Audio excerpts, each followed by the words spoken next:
అమర్ రాజా batteries తరిమేసిన పాపం ఎవరిది? ఆంధ్ర నుంచి.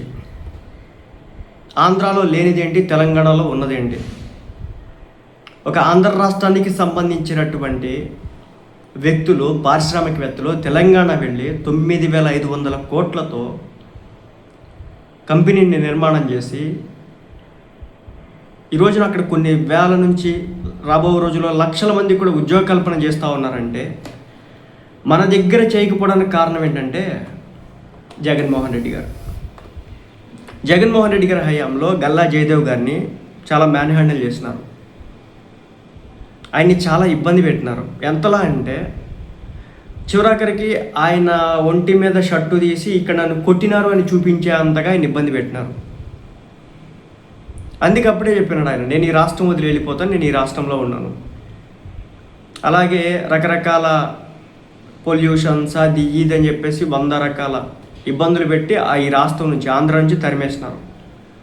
ఈరోజు నా కంపెనీ ఆంధ్రాలో కొన్ని వేల మందికి ఉద్యోగ కల్పన చేయించాల్సిన పరిస్థితి నుంచి పక్క రాష్ట్రమైనటువంటి తెలంగాణలో వాళ్ళకు ఉద్యోగ కల్పన చేస్తూ ఉన్నారు. ఆ రాష్ట్ర ప్రజలకి, ఆ రాష్ట్రంలో ఉన్నటువంటి విద్యార్థులకి ఒక భరోసా కల్పిస్తూ ఉన్నారు.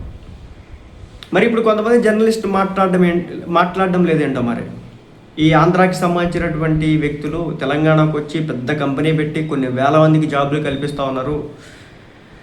ఆంధ్ర వాళ్ళు కదా, మీ దగ్గర పెట్టుకోవచ్చు, కానీ ఇలాంటి మాటలు ఇప్పుడు మాట్లాడరు. కానీ రాజకీయాలకు వస్తే మాత్రం ఇష్టం వచ్చినట్టుగా ఆంధ్ర, తెలంగాణ అది ఇదని చెప్పేసి చెప్తూ ఉంటారు.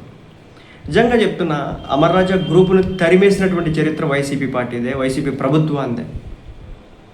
మన ఆంధ్రాలో ఆయన పుట్టినారు. ఈ కంపెనీకి సంబంధించినటువంటి ఫౌండర్స్ అంతా కూడా మన ఆంధ్ర వాళ్ళు.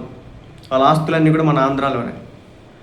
ఇక్కడ ఇక్కడ ఇక్కడ ఈ భూమికి సేవ చేయాలని చెప్పేసి వాళ్ళు కొన్ని కోట్ల రూపాయల ఇన్వెస్ట్మెంట్తో, మనందరికీ తెలిసింది అమర్ రాజా బ్యాటరీస్ ప్రతి బైక్లో, కారులో, వీటిలన్నిటిలో ఉంటాయి కదా, వాటి మ్యానుఫ్యాక్చరింగ్ మొత్తాన్ని కూడా మన దగ్గర ఉంది. అయితే ఆ ప్లాంట్ మొత్తాన్ని కూడా తీసుకుపోయి తెలంగాణకి తీసుకుపోయినారు. ఇప్పుడు అక్కడ పెట్టినారు, అక్కడ ఏర్పాటు చేయించినారు. దీన్ని ఏ విధంగా చూడాలి? రాజకీయ కక్ష సాధింపులో భాగంగా ఈ రాష్ట్రం నుంచి, ఆంధ్ర నుంచి దీన్ని తరిమేసినారు వాళ్ళు. వీళ్ళు ఈరోజు చెప్తా ఉన్నారు, ఆ కంపెనీ మీద తెచ్చాం, ఈ కంపెనీ మీద తెచ్చాం, ఆ కంపెనీని మీరు తరిమేశారు, ఈ కంపెనీని మీరు తరిమేసినారని. కళ్ళ ముందు కనిపించినటువంటి కంపెనీ, కొన్ని వేల కోట్ల రూపాయల కంపెనీ, కొన్ని వేల మందికి ఉద్యోగ కల్పన కల్పించేటటువంటి కంపెనీ. రేపు భూమి అంతా కూడా ఈవీ సెక్టార్లోనే ఉంది, ఎలక్ట్రిక్ వెహికల్స్కి సంబంధించే ఉంది. ఎలక్ట్రిక్ వెహికల్స్లో ఉన్నటువంటి ఈ ప్రతిదానికి బ్యాటరీ కావాలి కదా, సెల్ కావాలి కదా. రేపు భూమి అంతా కూడా ఎలక్ట్రిక్ వెహికల్స్కి సంబంధించిన బ్యాటరీలే. వీళ్ళు ఈవీ మ్యానుఫ్యాక్చరింగ్లో ఉన్నారు.